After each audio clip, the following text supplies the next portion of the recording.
उत्तर प्रदेश रामपुर के सांसद और पूर्व सरकार के कैबिनेट मंत्री मोहम्मद आज़म खान, जो कि लगभग 1.5 साल से मुसीबतों में घिरे हुए हैं, फ़िलहाल सीतापुर की जेल में हैं, जिनके ऊपर 100 से ज़्यादा मुकदमे हैं और इन मुकदमों को लेकर उनको कहीं से भी कोई राहत नहीं मिली, ना ही रामपुर के कोर्ट से और ना ही हाई कोर्ट से।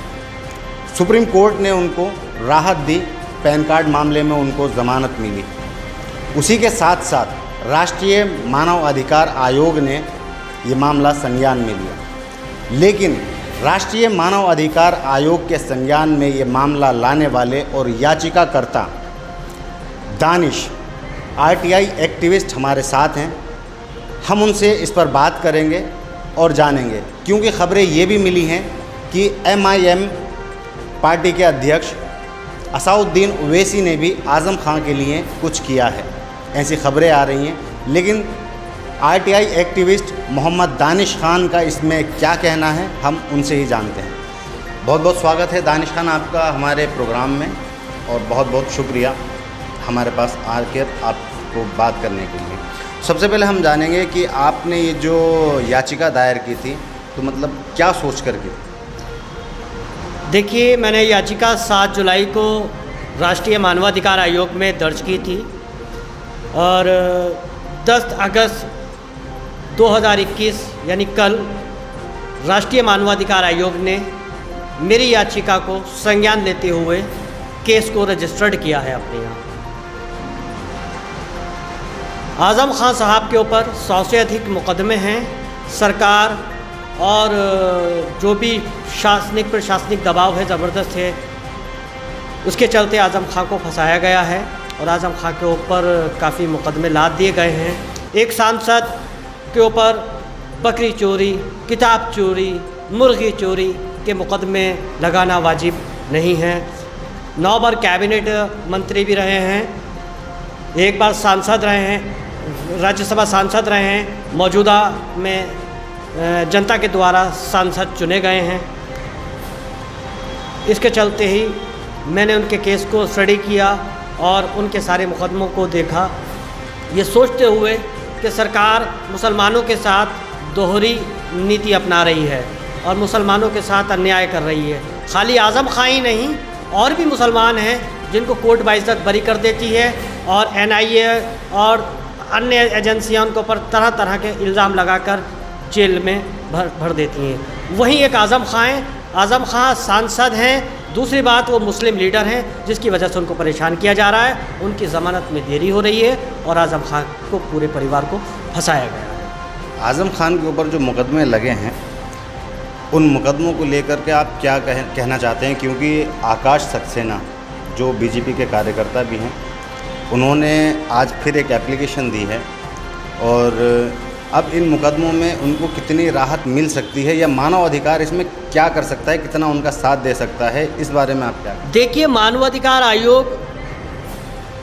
हम भारतीयों का अभिभावक है, हमारे मौलिक अधिकार के लिए का रक्षक है। मानवीय अधिकार हमने इसलिए मानवाधिकार आयोग में याचिका दर्ज की है कि हम झूठ और सच का पता लगाया जा सके, आज़म खान को बिना वजह या उनके परिवार को परेशान ना किया जाए। लेकिन ये जो मुकदमे आज़म खान के ऊपर लगाए गए हैं, ये जो उनकी यूनिवर्सिटी की जो ज़मीन है, वहाँ के लोगों ने भी लगाए हैं, कुछ जो उन्होंने तोड़ा फोड़ी की थी कुछ जगहों पर, तो वहाँ के जो मकान मालिक हैं उन लोगों के द्वारा भी लगाए गए हैं। तो ये कहना क्या सही होगा कि ये मुकदमे फ़र्ज़ी हैं? देखिए, ज़मीन सारी यूनिवर्सिटी की नहीं, जहाँ तक मुझे पता है ख़रीदी गई है, और जो लोगों से मुकदमे कराए गए हैं वो राजनीतिक दबाव के चलते कराए गए हैं मुकदमे। और इसमें मैं कुछ ज़्यादा उचित नहीं कह पाऊँगा, क्योंकि आज़म खान साहब इस समय कारागार में बंद हैं और उनका इलाज चल रहा है मेदांता हॉस्पिटल में। मुझसे ज़्यादा वो बेहतर जानते हैं कि उन्होंने ज़मीन किस किस से ख़रीदी गई है, और कुछ लोगों ने हलफनामे भी दे दिए हैं कि ये ज़मीन हमसे आज़म खान साहब ने हमसे ख़रीदी है। उस समय सर्किल रेट कुछ और था, इस समय सर्किल रेट कुछ और है, उनको उकसाया गया हो, ये एक जांच का विषय है। अच्छा दानिश भाई, 2015 में जब सपा सरकार थी तो आपको भी जेल भेजा गया था और आपको भी काफ़ी प्रताड़ित किया गया था, और आज़म खां ही उस टाइम पे फुल पावर में थे और आले हसन खां CO सिटी थे उस टाइम पे, और आपकी काफ़ी आपको प्रताड़ित किया गया था थाने में। लेकिन बावजूद इसके अब जब बीजेपी की सरकार है तो आप आज़म खां के फेवर में खड़े हुए हैं, इसकी क्या वजह? देखिए, उन्होंने अपने अच्छे वक्त में मेरे साथ जुल्म किया था, मुझे प्रताड़ित किया गया था, या मेरा परिवार उजड़ा, मुझे जेल भेजा 10 महीने। मैं मानता हूँ इस बात को, लेकिन उन्होंने ताकत में किया। आज वो कमज़ोर हैं तो मेरा ज़मीर गवारा नहीं करता है कि मैं उनकी मजम्मत करूँ या उनके ख़िलाफ़ मोर्चा खोलूँ। आज़म खां कुछ भी हैं, मुसलमानों के एक लीडर हैं, मुसलमानों उनको अपना रहनुमा मानते हैं। मैं उस मुस्लिम कौम के लिए आज़म खां के साथ खड़ा हुआ हूँ और आज़म खां के सपोर्ट में खड़ा हूँ। कल उन्होंने मेरे साथ क्या किया था वो कल गुजरे हुए कल की बात है, लेकिन मौजूदा जो वक्त है वो आज़म खां इस समय परेशान है, मुसीबत में है, परेशानियों में घिरे हुए हैं, और मेरा ज़मीर गवारा नहीं करता कि मैं आज़म खां के लिए कोई कार्रवाई करूं या आज़म खां के लिए मैं किसी तरह का उत्पीड़न बर्दाश्त करूं। लेकिन अभी जो है योगी सरकार और आप ये बोल रहे हैं कि ये जो है एक राजनीतिक दबाव है, उस दबाव में आज़म खां के ऊपर, तो आपको नहीं लगता है कहीं ना कहीं आपके ऊपर भी ये दबाव बढ़ सकता है? देखिए, भारतीय संविधान कॉन्स्टिट्यूशन ऑफ इंडिया में आर्टिकल 1 से लेकर आर्टिकल 9 तक मुझे अधिकार दिए गए हैं और मैं अपने अधिकारों की लड़ाई लड़ सकता हूं। मेरा कार्य है कि मैं दबे कुचलों की लड़ाई लड़ूं। आज़म खां भी इस समय दबे कुचले व्यक्ति हैं मेरी नज़र में।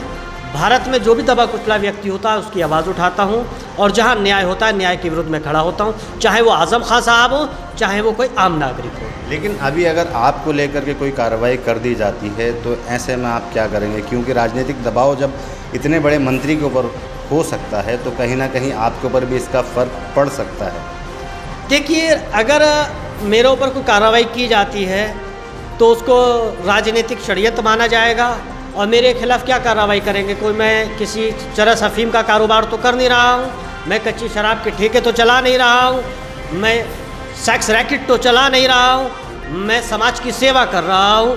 समाज की सेवा जब तक करता रहूँगा जब तक मेरे अंदर आखिरी सांस है, चाहे वो आज़म खां साहब हो, चाहे वो देश का आम नागरिक हो, चाहे वो हिंदू हो या मुसलमान हो।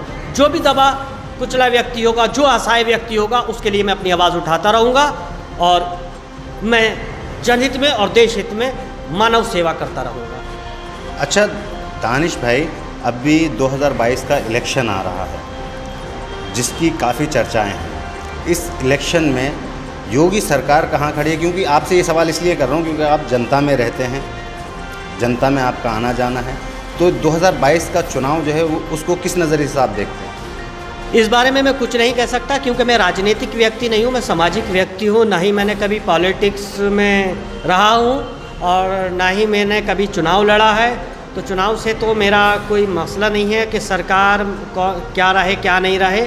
लेकिन हाँ, मैं जनहित के मुद्दे उठाता हूँ और ये भी मेरे लिए जनहित का मुद्दा था, और मानवीय अधिकारों की रक्षा करना मेरा प्रथम कर्तव्य है, और कॉन्स्टिट्यूशनल मेरा वर्क है, उसको मैं बखूबी अंजाम दे रहा हूँ।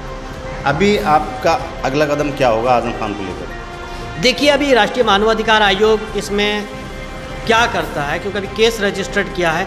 मुझे उम्मीद है कि राष्ट्रीय मानवाधिकार आयोग हमें न्याय देगा और हमारी बात को सुनेगा, और आज़म खान के ऊपर जो भी अन्याय और जुल्म हुआ है उससे हमें राहत मिलेगी।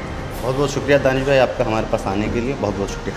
तो ये थे मिस्टर दानिश खां, RTI एक्टिविस्ट, जिन्होंने पूरी अपनी राय रखी, और आगे ऐसी ही तमाम खबरों के लिए बने रहिए हमारे साथ। Today news Rampur.